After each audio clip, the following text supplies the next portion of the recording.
हे दोस्तों, आपने एक था टाइगर मूवी तो जरूर देखी होगी और इस मूवी में बने हीरो सलमान का रोल भी आपको याद होगा, जिसमें उन्होंने रिसर्च एनालिसिस एंड विंग्स यानी भारतीय खुफिया एजेंसी रॉ के एक एजेंट का रोल प्ले किया था, जिसे कई लोग एक रियल स्टोरी मानते हैं, लेकिन अनफॉर्चुनेटली ये सच नहीं है और ये सिर्फ एक इमेजिनरी स्टोरी है।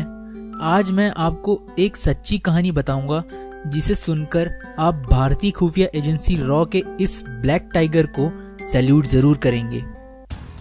ये कहानी है रविंद्र कौशिक की, जिसे ब्लैक टाइगर भी कहते हैं।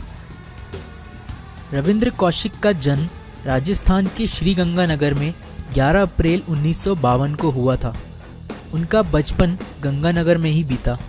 अंग्रेज़ों से भारत को अभी आज़ादी मिले ज़्यादा वक्त नहीं हुआ था और बचपन में रविंद्र को स्टेज परफॉर्मेंस और भगत सिंह और चंद्रशेखर आज़ाद जैसे लोगों का रोल प्ले करना पसंद था। देश के लिए कुछ करने का जज्बा तो उनमें कूट कूट कर भरा था, लेकिन करने को कुछ भी नहीं था, इसलिए वो थिएटर कलाकार ही बन गए। रविंद्र कौशिक एक हट्टे कट्टे लंबी कद काठी के बहुत ही हैंडसम नौजवान थे। घर पर और बाहर सभी उन्हें विनोद खन्ना कहते थे, क्योंकि वो उन्हीं की तरह दिखते थे। थिएटर में एक्टिंग भी इतनी संजीदगी से करते थे कि देखने वाले तारीफों के पुल बांध देते थे। एक बार वो लखनऊ में थिएटर परफॉर्मेंस दे रहे थे, तभी भारतीय खुफिया एजेंसी रॉ के एक अधिकारी की नज़र रविंद्र पर पड़ी। रॉ के अधिकारी ने उससे मिलकर उसके सामने रॉ का जासूस बनने का प्रस्ताव रखा। रविंद्र के दिल में हमेशा से ही देश के लिए कुछ करने का जज्बा तो था ही, इसलिए खुशी खुशी उन्होंने स्वीकार कर लिया। ये बात उन्होंने घर पर किसी से नहीं बताई, क्योंकि खुफिया एजेंसी में काम करने वाले एजेंट अपने पेशे से जुड़ी जानकारी किसी से शेयर नहीं करते। रॉ ने रविंद्र को 2 साल तक ट्रेनिंग दी और पाकिस्तान जाकर रहने के लिए रॉ ने रविंद्र को पाकिस्तान के नागरिक होने के डॉक्यूमेंट्स दिए और उनका हुलिया पाकिस्तानियों की तरह कर दिया। यहाँ तक कि रविंद्र का खतना तक कर दिया गया। उनका पाकिस्तानी नाम नबी अहमद शाकिर रखा गया। ट्रेनिंग खत्म होने के बाद 23 साल की उम्र में उन्हें सभी दस्तावेजों समेत खुफिया तरीके से पाकिस्तान भेज दिया गया। गंगानगर में पंजाबी बोली जाती थी और पाकिस्तान में भी ज़्यादातर एरियाज में पंजाबी बोली जाती है, तो उन्हें वहाँ एडजस्ट होने में कोई दिक्कत नहीं आई। पाकिस्तान में उन्होंने कानून की पढ़ाई पूरी की और ग्रेजुएट हो गए। इसके बाद पाकिस्तान सेना की भर्ती का विज्ञापन आया, तो उन्होंने विज्ञापन भरा और सारे टेस्ट पास करके वो पाकिस्तानी सेना में भर्ती हो गए। इसके बाद उन्हें अपने पड़ोस में रहने वाली एक लड़की अमानत से प्यार हो गया और उन्होंने उससे शादी कर ली। अमानत से उन्हें एक बेटा भी हुआ। रविंद्र ने भारत में अपने घर पर ये कह रखा था कि वो दुबई में काम करते हैं। शादी करने के बाद एक बार वो घर वापस भारत भी आए थे। वापस पाकिस्तान जाकर रविंद्र का सेना में प्रमोशन बढ़ता गया और रविंद्र कौशिक मेजर की रैंक तक पहुंच गए। रविंद्र ने 1979 से लेकर 1983 तक सेना और सरकार से जुड़ी टॉप सीक्रेट्स इंफॉर्मेशन भारत तक पहुंचाई। रविंद्र की कामयाबी से प्रभावित होकर रॉ ने उसे ब्लैक टाइगर के खिताब से नवाजा।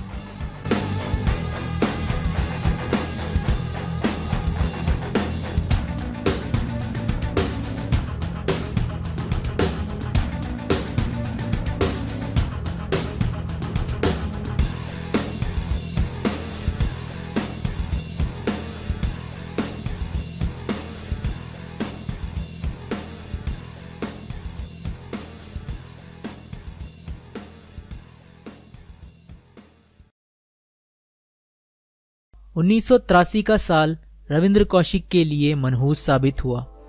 उस साल रॉ ने ब्लैक टाइगर से मिलने के लिए एक एजेंट को भेजा था, जिससे उसे कुछ ज़रूरी इंफॉर्मेशन लेनी थी, लेकिन वह raw agent Pakistani agency ISI के हत्थे चढ़ गया। लंबी यातना और पूछताछ के बाद उसने ब्लैक टाइगर के बारे में ISI को सब कुछ उगल दिया। ब्लैक टाइगर ने भारत आने की कोशिश की और भारत सरकार से मदद भी मांगी, लेकिन भारत सरकार ने कोई दिलचस्पी नहीं दिखाई। उस समय इंदिरा गांधी की सरकार थी, जिन्होंने ये साफ कर दिया था कि पाकिस्तान द्वारा भारत पर लगाए गए जासूसी के आरोप बेबुनियाद है और रविंद्र कौशिक से उनका कोई लेना देना नहीं है।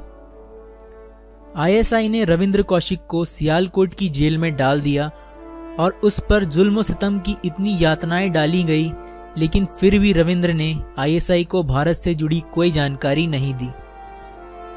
1985 में उसे सजाए मौत सुनाई गई, जिसे बाद में उम्र कैद में बदल दिया गया।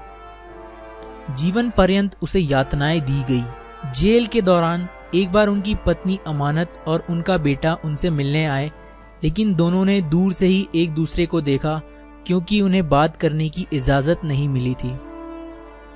कहा जाता है इसके बाद अमानत और उनका बेटा फिर कभी पाकिस्तान में नहीं देखा गया। इसके बाद रविंद्र को सेंट्रल मुल्तान जेल में डाल दिया गया, जहां 16 वर्ष की सजा काटने के बाद उनकी 2001 में मौत हो गई। रविंद्र की मौत के बाद भारत सरकार ने उनका शव लेने से भी मना कर दिया। भारत सरकार ने रविंद्र से जुड़े सभी रिकॉर्ड्स नष्ट कर दिए थे और रॉ को सख्त निर्देश दिए थे कि इस मामले में चुप रहे। रविंद्र के पिता इंडियन एयरफोर्स के रिटायर्ड अफसर थे और एक टेक्सटाइल मिल में काम करते थे। रविंद्र ने पाकिस्तान जेल से कई चिट्ठियां अपने परिवार को लिखी थी, जिसमें उसने अपने ऊपर होने वाले अत्याचारों और यातनाओं की कहानी बयान की। एक खत में उन्होंने लिखा था, अगर मैं एक अमेरिकी एजेंट होता तो मुझे इस जेल से 3 सालों के अंदर बाहर निकाल लिया जाता। क्या भारत जैसे बड़े देश में कुर्बानी देने वालों को यही नसीब होता है? ब्लैक टाइगर की मौत के 2 वर्ष बाद उनके पिता की हार्ट अटैक से मौत हो गई। रविंद्र के छोटे भाई राजेश्वर ने बताया कि भारत सरकार ने सिर्फ इतना किया, रविंद्र की मौत के बाद हर महीने 500 रुपए पेंशन के रूप में उन्हें मिलने लगे और कुछ दिन बाद इसे 500 रुपए से बढ़ाकर 2000 रुपए कर दिया गया। 2006 में रविंद्र की मां अमला देवी की मृत्यु के बाद इसे बंद कर दिया गया। रविंद्र के भाई राजेश्वर ने कहा, रविंद्र हमेशा से उनकी जिंदगी में इम्पोर्टेंट रहा है, लेकिन देश के लिए वो रॉ के एजेंट से बढ़कर और कुछ नहीं था। अपने देश के लिए दुश्मन देश में जाकर जासूसी करना आसान काम नहीं। एक तरफ हर वक्त उनकी गर्दन पर मौत की तलवार लटकती रहती है, वहीं दूसरी तरफ बदकिस्मती से वो देश की सेवा करते हुए पकड़ा जाए और अपने ही देश की सरकार पल्ला झाड़ ले, किसी तरह की सहायता ना दे, यहाँ तक कि मौत के बाद अपने वतन की मिट्टी भी नसीब ना हो, तो आप इसे एक दुर्भाग्य ही कहेंगे। रविंद्र कौशिक यानी असली ब्लैक टाइगर, ये थी उनके जीवन की रियल स्टोरी, जो किसी भी रियल लाइफ हीरो से बढ़कर है। दोस्तों, ये स्टोरी अगर आपको अच्छी लगी हो तो इसे आप शेयर कर सकते हैं, और आप मुझसे कोई स्टोरी शेयर करना चाहते हैं तो मेरे फेसबुक पेज पर मुझसे संपर्क कर सकते हैं। अपना ख्याल रखिए। जय हिंद।